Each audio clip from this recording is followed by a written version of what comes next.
ఆయన రావద్దని చెప్పారు కదండి. మరి ఆ అమ్మాయి కూడా ఆయన్ని చాలా ఇబ్బంది పెట్టింది తండ్రిని. మరి ఆమె చేసింది కరెక్టా, లేకపోతే ఈయన కూతుర్ని రావద్దు అంటే కరెక్టా? ఏది కరెక్ట్ అంటారు? ముద్రగడ పద్మనాభం గారు అమ్మాయి తండ్రిని ఇబ్బంది పెట్టలేదండి. తప్పుదారిలోకి వెళ్ళిపోతున్నటువంటి తండ్రిని మంచి దారిలోకి తీసుకురావాలని తపన పడింది తప్ప ఆ అమ్మాయి తప్పులేదు వాస్తవంగా. ఎందుకంటే ఒక కాపు కులానికి ఒక దైవంగా ఒక దేవుడిలా నిలిచినటువంటి వ్యక్తి రాజకీయాలకు వెనకబడిపోయిన తర్వాత అదే కాపు కులం నుంచి పవన్ కళ్యాణ్ గారు అత్యున్నత స్థాయికి ఎదిగి మంచి పేరు సంపాదించుకున్నటువంటి తరుణంలో ఆయనకి అండగా ఉండండి అని చెప్పి తండ్రిని అడిగితే, నేను కాపులకు అండగా ఉండను, రెడ్డిలకు అండగా ఉంటానని చెప్పి జగన్ రెడ్డికి అండగా వెళ్ళాడు. కాబట్టి వెళ్ళడం మంచిదే, ఎవరైనా ఏ రాజకీయ పార్టీలోకైనా వెళ్ళిపోవచ్చు. వెళ్ళిపోయినాడు వెళ్ళిపోకుండా పవన్ కళ్యాణ్ని నేను ఓడించకపోతే నేను పేరు మార్చుకుంటాను అని చెప్పి ఓడిపోయిన తర్వాత ముద్రగడ పద్మనాభరెడ్డిగా పేరు మార్చుకున్నాడు. అదేంటి డాడీ అని చెప్పి కూతురు అన్న వాళ్ళు బాధ ఉంటుంది. తండ్రికి చెడ్డ పేరు వస్తుంటే, తండ్రిని ఎవరైనా దూషిస్తుంటే కూతురు భరించలేదు. ఇంకా కొడుకైనా ఒకవేళ చూస్తూ ఊరుకుంటాడేమో కానీ అలాంటి తండ్రిని, నాన్న ఇది కరెక్ట్ కాదు, నువ్వు వెళ్తున్న వే కరెక్ట్ కాదు, నీకు ఎంతో గొప్ప పేరుంది, మన ఒక కులానికే నువ్వు అనుకున్నప్పటికీ కూడా అన్ని కులాలు కూడా నిన్ను ప్రేమిస్తాయి, వద్దు నాన్న వద్దు నాన్న వద్దు నాన్న 100 సార్లు చెప్పినా పట్టిన పట్టు వదలని విక్రమార్కుడు కదా అతను. కాబట్టి ఆయన చేసిన పనికి ఆమె తిరస్కరించింది, వద్దు నాన్నని తిరస్కరిస్తే ఆయన గట్టిపట్టుదల, నా కూతురు నన్ను ఎదురిస్తుందా అనే అహంకారంతో ఆయన ఇష్టానుసారంగా ఆయన ఏ దారిలో వెళ్తాడంటే ఆయన పట్టిన కుందేలకు 3 కాళ్ళు అంటాడు.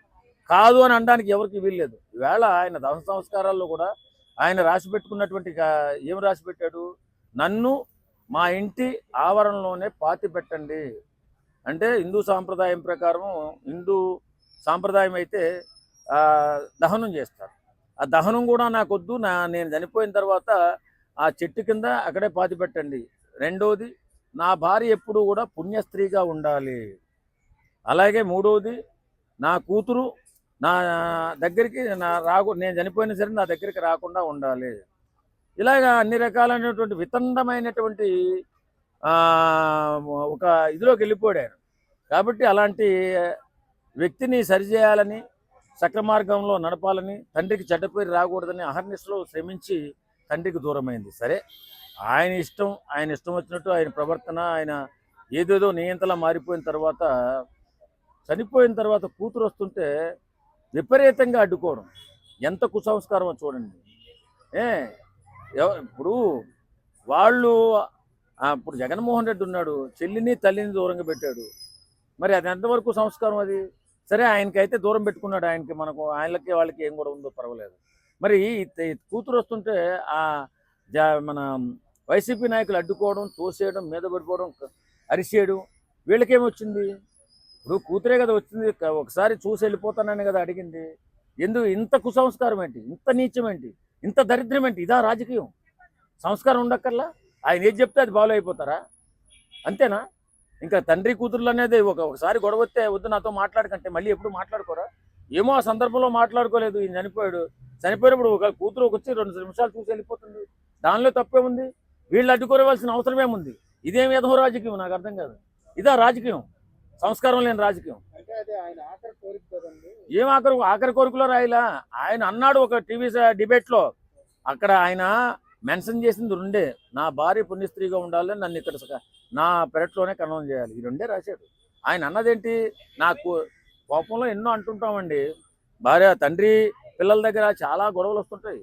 కొంతమంది నాన్నతో మాట్లాడడం లేదు, ఎంతమంది లేరు? ఇంట్లోనే ఉండి నాన్నతో మాట్లాడడం కొడుకులు ఎంతమంది లేరు, కూతుళ్ళు ఎంతమంది లేరు? అంత మాత్రాన వాళ్ళ రాజకీయ ఫ్యామిలీ ఒక సెలబ్రిటీ ఫ్యామిలీ. మరి అలాంటప్పుడు అలాంటి చిన్నులు చేయకూడదు. రాజకీయం కోసం ఆ కుటుంబాన్ని దూరం చేయకూడదు. ఈవేళ కలవకుండా ఎక్కడ ఉంటారు? బంధాలు కలవకుండా ఉంటాయా? బంధుత్వాలు కలవకుంటాయా? జగన్మోహన్ రెడ్డిని చెప్పమను, తల్లిని చెల్లిని జీవితంలో చూడని, ఆయన బతుకున్నంతసేపు తల్లిని చెల్లిని చూడనని చెప్పను. ఏమో ఎప్పుడు కాలం ఎప్పుడు ఎలా మారుతుందో ఎవడు చెప్పలేడు. కాబట్టి బంధాలనేటువంటివి నిలుపుకోవాలి తప్ప మీరు మధ్యలో వచ్చి దూరం చేయాలని ప్రయత్నం చేయడం, తర్వాత ప్రభుత్వ లాంఛనాలతో గౌరవంగా ఆయన సాగరంపాలని ప్రయత్నం చేస్తే ఇదో కుసంస్కారం. ప్రభుత్వ లాంఛనాలు వద్దన్నాడు, ఏంటా మీరు? నాకు అర్థం కాదు. మనుషులా కాదా? మూర్ఖులా? ఇలాంటి మూర్ఖమైనటువంటి పనులు చేసి ఈవేళ వైసీపీ పార్టీ ఆంధ్రప్రదేశ్లో ఒక నీచమైన పార్టీగా నిలిచిపోయింది. కాబట్టి ఈవేళ జగన్మోహన్ రెడ్డి వచ్చి పాడిమోయడం ఇప్పుడు ఒక తండ్రిలా భావించుకోవచ్చు. కానీ చేసిన తప్పు కూతుర్ని దగ్గరికి రానివ్వకపోవడం మాత్రం అతి పెద్ద తప్పు. ఇది మాత్రం నేరం. ఎన్నో రకాలైనటువంటి మనస్పర్ధలు ఉంటుంటాయి ఒక కుటుంబం అన్న తర్వాత, ఒక ఫ్యామిలీ అన్న తర్వాత. అంత మాత్రాన చనిపోయిన మనిషి అయితే అడ్డుకోలేడుగా.